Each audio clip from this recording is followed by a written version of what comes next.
Me, Alan Hubbard, and the sign language interpreter this morning is Esther Kendi. And today is the 27th day of August. The year is 2025, and we are going to be keeping you up to speed with what is happening in the country. And we're going to be starting it off with the dailies. After the dailies, then we're going to be doing we're going to be starting it with the news that are making headlines in the country, then the dailies, then your sports sports roundup.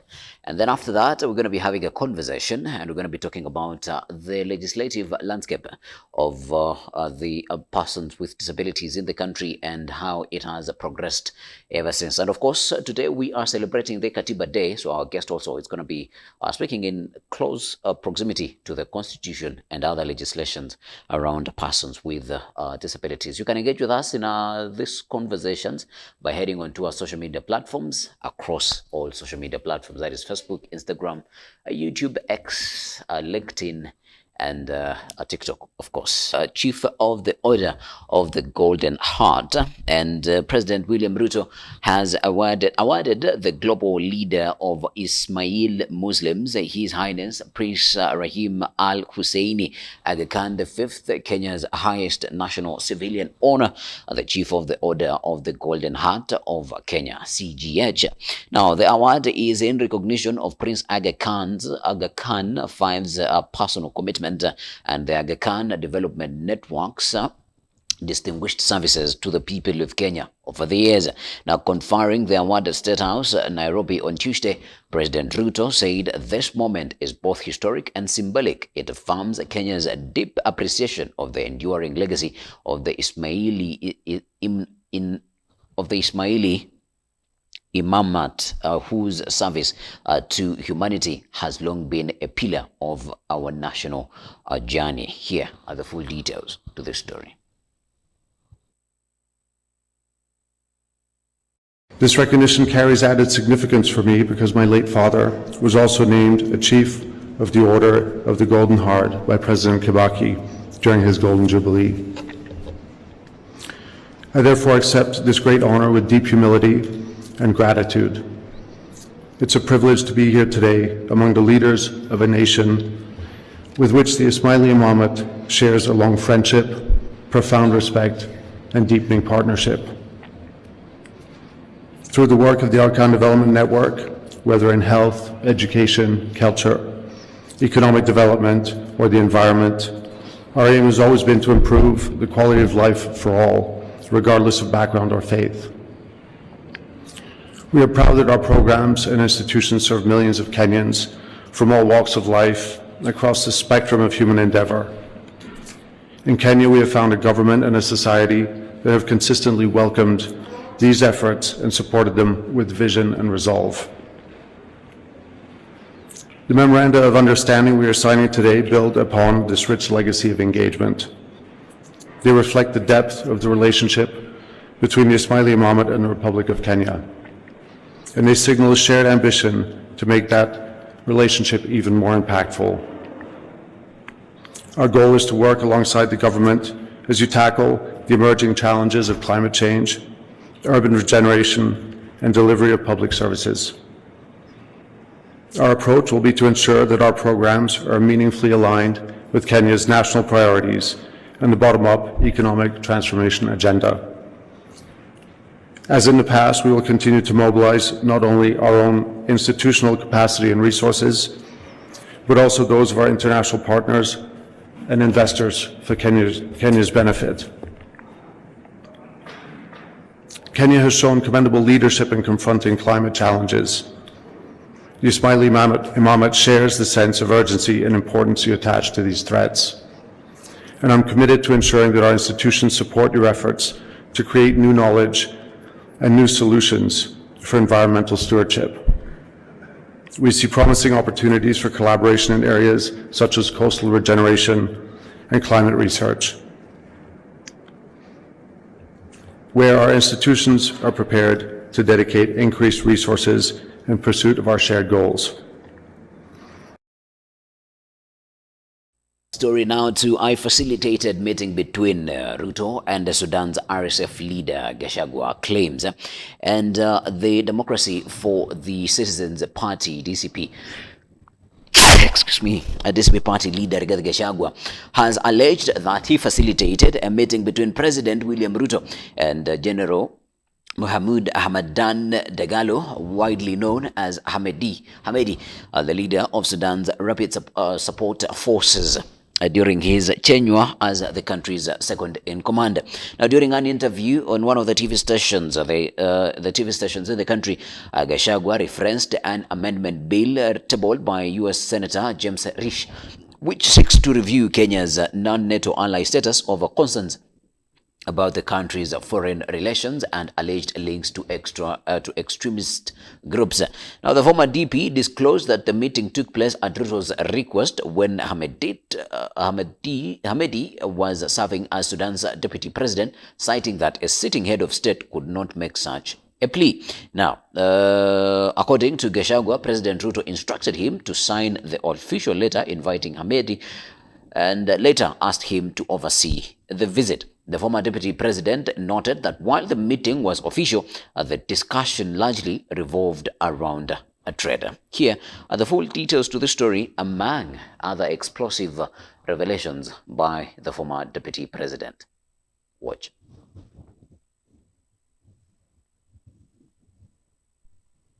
A trade where that Rigathi Gachagua is always attacked by goons, so that one day police in civilian can shoot him dead, and then say it's the goons, and then order an investigation to arrest the goons when he is dead.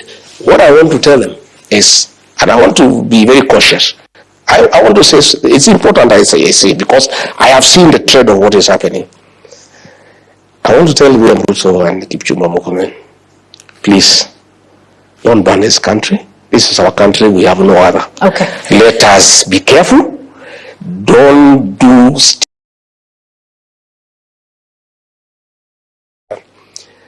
I cannot report William Ruto to the police because they are under him. I cannot report the police to themselves. I cannot report Murkomen to the DCI because he is under him. So in the situation that I face with my members, I can only report them to the people of Kenya. You know, sometimes I hear Ruto saying, "Oh, go and write a statement." We write a statement to who? How can you go to report William Ruto to the police? How can you go to report Kipchumba Murkomen to the police? You can only, what I can do in my position is just tell the people of Kenya what is happening. By saying shooting the leg, they are just pretending that they are independent. They are not. That guy called Douglas Kaja, he is from my home. And I told him the other day, you are a potential customer of ICC. Remember what happened to General Ali. William Ruto and Kipchumba Murkomen will use you. What is happening? I told him, Kaja, he's from my village. One of these days, you'll be in ICC. I want to tell these county commanders in Nairobi and elsewhere.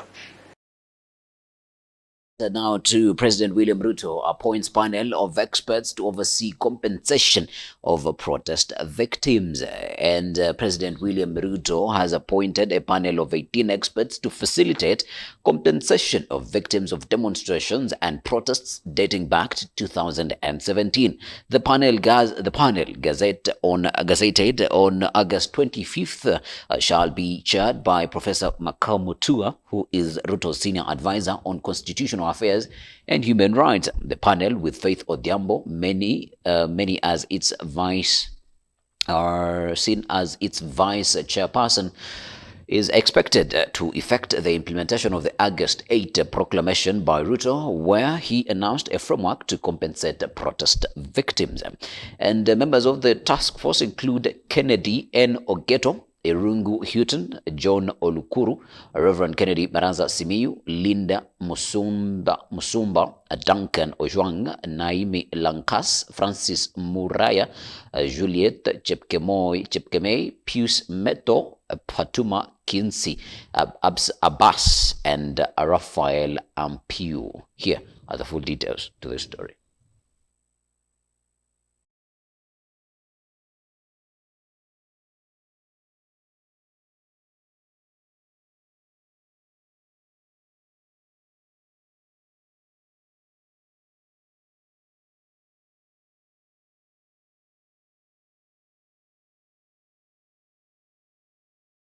And away from that, now to Maraga calls for ESCC investigation into SHA fraud claims. And former Chief Justice David Maraga now says there are deliberate attempts to cover up loss of millions disbursed to ghost health facilities by the Social Health Authority. And the former Chief Justice David Maraga says there are deliberate attempts on the cover-up of loss of the millions. Now, addressing the press on Wednesday, Maraga noted that on Monday, the Kenya Master Health Facility Registry portal was pulled down in deliberate attempts to cover up the alleged fraud in SHA. Now, the former Chief Justice now wants the Ethics and Anti-Corruption Commission to investigate the loss of funds through medical claims and payments. Here are the full details to that story. Upon ESCC to carry out investigations and prosecute all those involved. Monies lost must be recovered and those responsible must be prosecuted and not protected. Those who have colluded to defraud Kenyans must also face the full force of the law.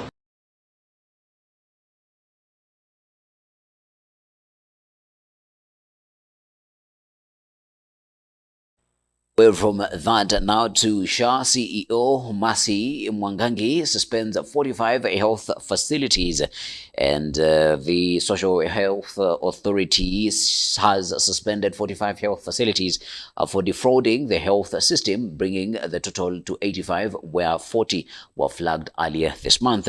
In a special issue of the Gazette notice on Tuesday, SHA's Chief Executive Officer Mercy Mwangangi listed the health facilities ranging from different counties and their registration numbers. Among the hospitals flagged include Novik Medical Center, Nairobi, Equity Afya, Homa Bay, Equity Afya, Mandera, Guardian Hospital, Meru, Kimathi Medical Services, Kirinyaga, and Lemek Hospital Limited, Kisii. And others are Namanga Nursing Home, Kajiado, Neo Care Memorial Hospital, Migori, New Hope Nursing Home, Kisii, Palm Care, Sinai Hospital, Uasin Gishu, Tranquil Hospital, Kakamega, North Gate Hospital Limited, Garissa, and Okita Nursing, Homa Bay. Here are the full details to this story.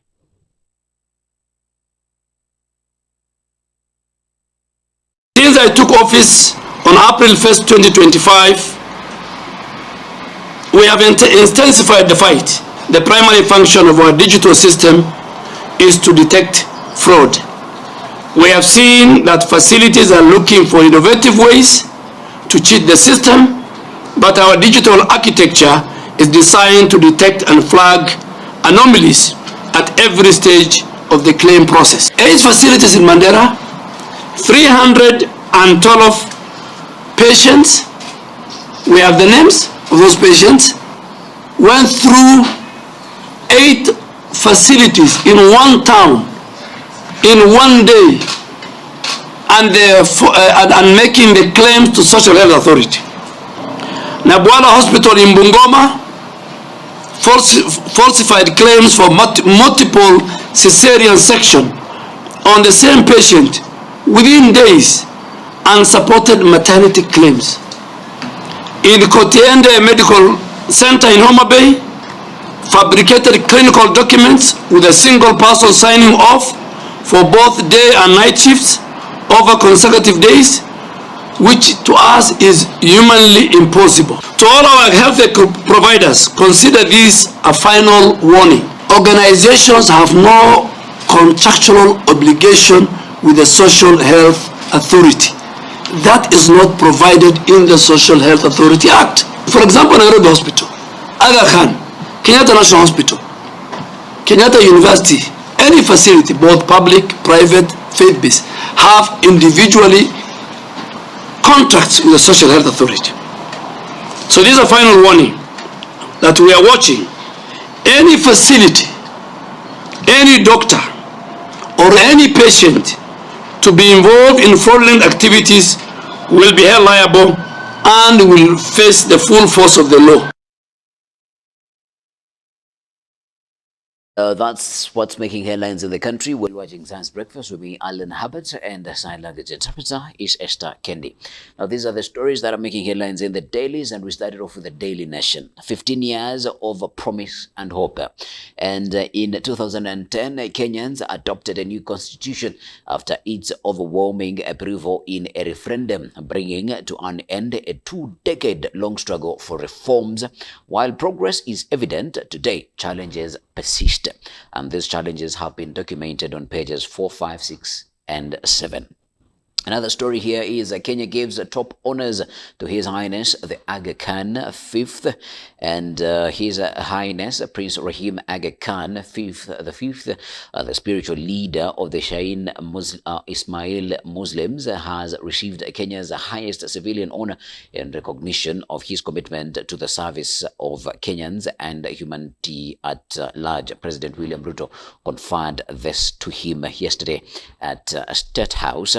And the story about the Constitution at 15 has been broken down further, and they have given you hits. Some of the hits include devolution.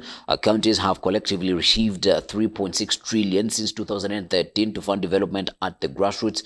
There is public participation. The voice of citizens is increasingly central to laws and policies, with sanctions for violations. There is judicial independence, judiciary revoking illegal actions by the executive and agencies, including 2017 annulment of presidential election. There is also Bill of Rights, landmark cases on housing, labor, gender, and association, promoting freedoms for ordinary Kenyans. Some of the misses include state repression, brutal government crackdowns to silence critics, including extrajudicial killings and abductions after youth uprising. There is a compromised parliament, House branded an executive lapdog for passing oppressive laws and punitive taxes. Of course, corruption is not forgotten, or isn't off of the list. A grand theft of public resources and failure to punish law looters, and of course defiance of court orders, officials disregarding court decrees, leading to breakdown of rule of law. That is a summation of what the Daily Nation thinks captures the 15 years of the Constitution. Now, in health, a Tanzanian discharged from Kenyan hospital after lonely 17 years. Why? Now, Selina Paul was admitted to Nakuru Teaching and Referral Hospital in 2008. Then, aged 36 years, she walked out of the facility as a 53-year-old on Tuesday when hospital officials finally traced her family. It was a tearful reunion with her relatives who had traveled from the neighboring country. That is a story that you read extensively on page 16 of The Nation. Nairobi MCA's plot to impeach Sakaja and deputy. Why is that? You will grab yourself a copy of The Nation to get to read about that story on page 10. And how school heads are hurting free education with illegal levies. That is a story that you'll find on page 12 of The Nation, even as schools continue to reopen across the country. From the Nation now to the Standard. Scandal is a headlining story in the Standard this morning, as Kenyans struggle to put food on the table amid the escalating cost of living. The Ruto administration has, behind closed doors, struck a deal to spend hundreds of millions of shillings in taxpayers' funds, not on necessities but on polishing its battered image in Washington, D.C. Now, this comes just moments after a Republican senator tabled a motion before Congress to reassess Kenya's standing, citing links to Sudan's warlords and a brutal domestic record marked by abductions and killings. Now, the Ruto presidency appears intent on saving face. That is a story that you found on page 4 of the Standard this morning. The president is pictured with a worried face, and of course the senator who moved the motion in the U.S. Senate is also pictured in The Nation this morning, but also in the Standard, this morning.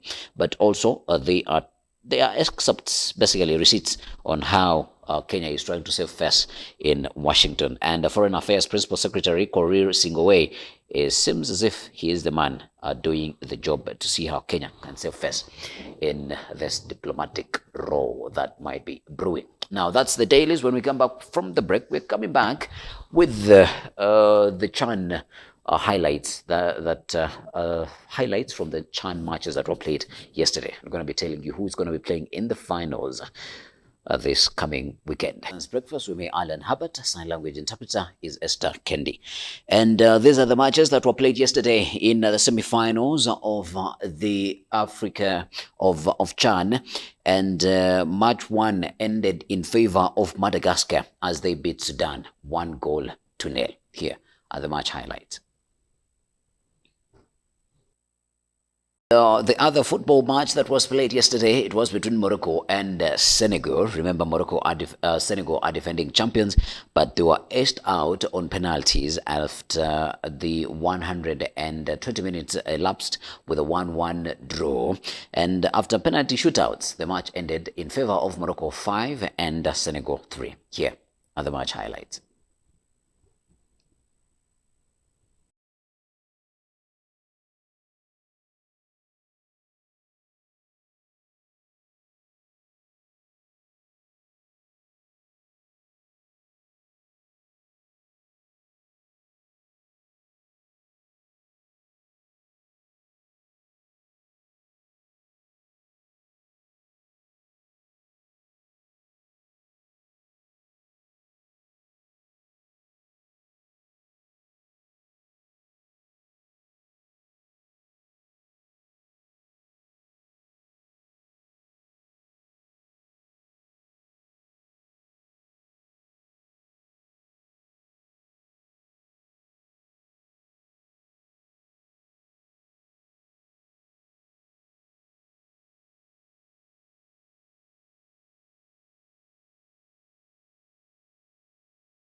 Win by Morocco. We're going to be seeing Sudan play against Senegal in the third place match to see who will be going as the third runner, who will take third place in the competition, and this will be played on the 29th of August 2025. And we shall be seeing the finals between Madagascar and Morocco. This will be played on Saturday at 1800 hours. And away from that, to some matches that were played in the Champions League qualifications, Kairat Almaty played with Celtic, and Kairat Almaty went on to win on penalty. So we might be missing, Celtic will be missing out in this year's competition of Champions League. Now, Paphos FC won and made it to the next round against FK Crvena, and the match they played ended 1-1. And Stan Graz beat Bodo Glimt 2-1, but Bodo Glimt proceeded to the next level, best of aggregate. Now, other matches are going to be played today. Karabag FK is going to be playing with Ferencvaros, and Benfica are going to be playing with Fenerbahce, and Club Brugge are going to be playing against Rangers, as FC Copenhagen are going to be playing against Basel. That's your sport this morning. Is your weather, and we started off in Moranga, where it is going to be partly cloudy with highs of 27 degrees and lows of 15 degrees. And away from Moranga now to Kisumu, it is going to be partly cloudy with highs of 28 degrees and lows of 18 degrees. And in Mombasa, it is going to be partly cloudy with highs of 29 degrees and lows of 22 degrees. And in Nairobi, it is going to be mostly sunny with highs of 25 degrees and lows of 14 degrees. Now, away from the weather, now to your morning quote. I have the simplest tests. I am always satisfied with the best. Oscar Wilde is the author of that quote. I have the simplest tests, and I am always satisfied with the best. Oscar Wilde is the author of that quote. And that sums up the breakfast show this morning. Let us see you tomorrow as we keep you up to speed with what is happening in the country. Good morning.